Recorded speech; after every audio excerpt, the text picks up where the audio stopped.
What's up, guys? Hybrid Mongoose here, and welcome back to another episode of Pokemon Go. Well, kind of. Today, there's not going to be any Pokemon Go content in this video per se, but today you may have seen that I posted a tweet today. This was kind of a unified message that all of the content creators, and not just content creators, but website makers, just everybody collab together. This is a huge group effort, and we put out a unified voice. Now, whether we will get heard, I don't know. I don't know what's going to happen with this, but I'm just going to read over the tweet that I posted today, and I want to explain more about, what I meant by it, all that other stuff. So you can see this tweet here today.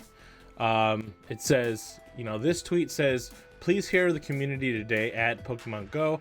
I've been a proud Pokemon Go content creator since the beginning of Pokemon Go. I love the game that you created and the community that formed because of it. The community needs to be heard." And if you read these letters, it just goes through why we believe that this should be implemented, that the Pokestop distance should be reverted. We go through both of these right here. So, it's one of those things, guys, that for too long we felt like we haven't been heard. There's a lot of people that are quitting the game because of this. They don't want to deal with the fact that we're losing our trust in the game, and a lot of people are feeling like we're just not being heard. I first have to say, if you are out there and you actually retweeted this, my tweet alone has 860 likes, 237 retweets, 7 quoted tweets. Like, that's huge. We did get to second place for like worldwide trending, in like we were going hard. You guys are doing great sharing that and all that. Now, this is still, not everybody agrees with everything that anyone says, and of course there's going to be the contrary to this, and people say, they're just reverting it back to what it was, all those other things. But I would argue that, like, the Pokestop distance is a huge game changer and will end up actually making them more money in the long run, and I'll tell you why. If there is a gym that is across a highway that I could reach on the other side, but I can't now, I mean, technically you could use remote raids, but let's say you don't want to, people are just not going to partake.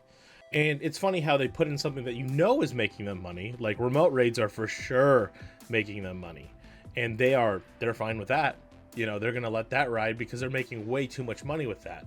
So when they shrink down the distance, the only thing that I see that the reasoning why is because maybe they're sponsored stops and they need the people to go within a certain distance of it. Maybe they know that you won't be able to fill your bags up as easily, and you will have to, end up buying Pokeballs. Now, that doesn't usually happen to me. I only usually buy Pokeballs during events. Like, if I'm in the middle of GoFest, like this last GoFest I ran out of Pokeballs at one point and I bought Pokeballs. Of course I'm going to do that because GoFest, man. Of course. So there's a lot of people out there that have, that agree with us, that think that, if you have disabilities, this is a safety concern, all these other things. Whether you want to get political or not, the pandemic is not over, which is hilarious because now the CDC is talking about we're going to put masks back on. I'm fully vaccinated, so it's just like, am I going to have to put a mask on again? What if they lock down again? Is Niantic going to change this? This is why it becomes kind of ridiculous. A big part of the letter was the accessibility and the disabled. There's lots of disabled Pokemon Go players that love this game, and they should be included in this game, and this helped them immensely. And the fact that they're trying to take this away now is insane. And they haven't really responded to us. This also got picked up by Polygon and Eurogamer as well as an article, and I think Eurogamer got like a half-witted response back, basically saying like, yeah, the health concerns and distance Pokemon Go, check out the like, they didn't really actually respond to this, and I kind of feel like they might not, if I'm being honest, because at the end of the day, I don't think they actually care what we think. I know that sounds insane, but I'm prepared to just stop playing if I have to. As of right now, I am committed to not spending any more money in Pokemon Go, period. I'm mostly a free-to-play player, but I would make exceptions for things like a raid that I really liked, or for instance, you know, an event that happened that I really liked, I would break that rule. And, you know, but most of the time I try to get my gym coins and all that other stuff. I do want to talk about other things other than just this, because this is just the tip of the iceberg, because I want to bring up some points. There's some quality of life things that we never have seen, which just doesn't make any sense anyway. It seems like Niantic is always working on the next feature, the buddy system. Next thing they're going to be working on breeding, and I made it the point a long time ago. When does it get to the point where that feature is not worth the bugs that it'll create? Maybe we just need things to run smoother. Like, they redid the entire raid, like the way it looked and all this stuff. But like, where's our ready button in raids? Like, we've been talking about this forever. They made Wizards Unite, and that has a ready button, and we still don't have a ready button in raids, even to this day. And it's just like, it costs money to do raids. We would actually be able to do more raids, and you guys would make more money. How are you not implementing these changes? I never really interacted with Liz, but apparently she left Pokemon Go, and apparently she was the community manager. She was the person that was supposed to listen to us and kind of get our voice heard in Niantic. And, you know, she was bullied, I believe. I don't know the ins and outs of what exactly happened. I've met her before a couple times at GoFest.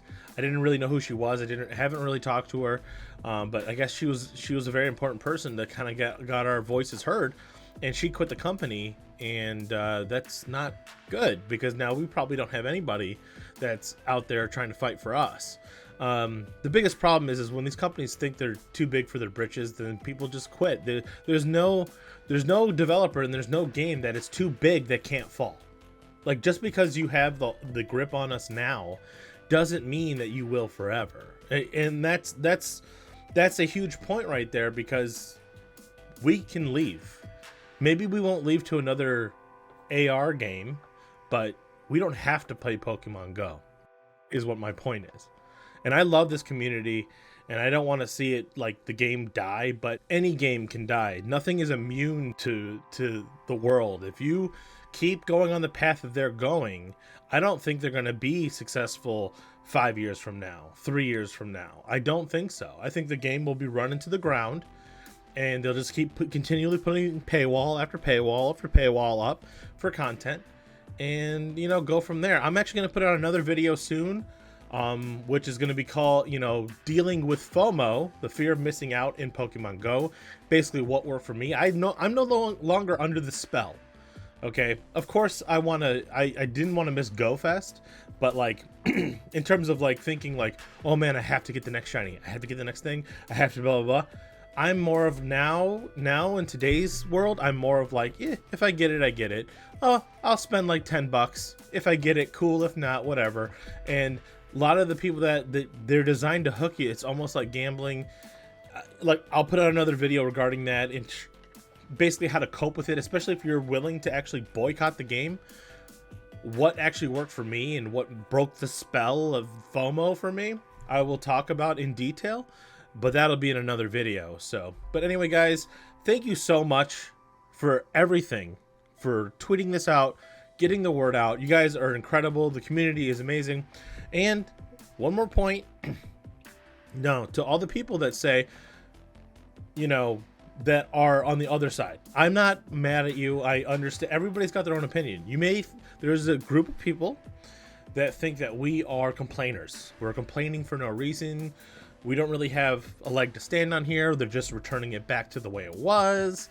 This is the way it's always been. Why are you crying? You know, I can't believe all these people are throwing a fit and all this other stuff. And it's just like, it's like, we're trying to make the game better. Don't you want to spin more Pokestops while you're like, while you're walking around in trying to fill up your bag? Like, I don't get how this hurts you, right? So even though you may think, you know, we're overreacting as a group, or maybe we are, you know, maybe we are not living up to what you think a Pokemon Go player should be. Everyone is entitled to their own opinion. You're still part of the Pokemon community. I still respect your opinion, and a lot of us obviously disagree. So, and that's okay. We can agree to disagree and still be in the community and still be, you know, part of a great community, and there's nothing wrong with that. So, you know, I just urge people to say, I just urge people to see, you know, things from the other side. Like look at the reasons, actually read the letter that we put out, try to sympathize with the other people that are disabled and see a lot of benefits with this. And maybe you can actually, you know, empathize with the other side a little bit. I feel like this is a change that helps everybody. So how could you be against it? But like I said, if you don't agree, that's okay as well too. But anyway, guys, that is going to do it for the video. Hope you enjoyed it. Subscribe, join the Mongoose gang today, hit that like button, and I'll see you guys in the next one. Later.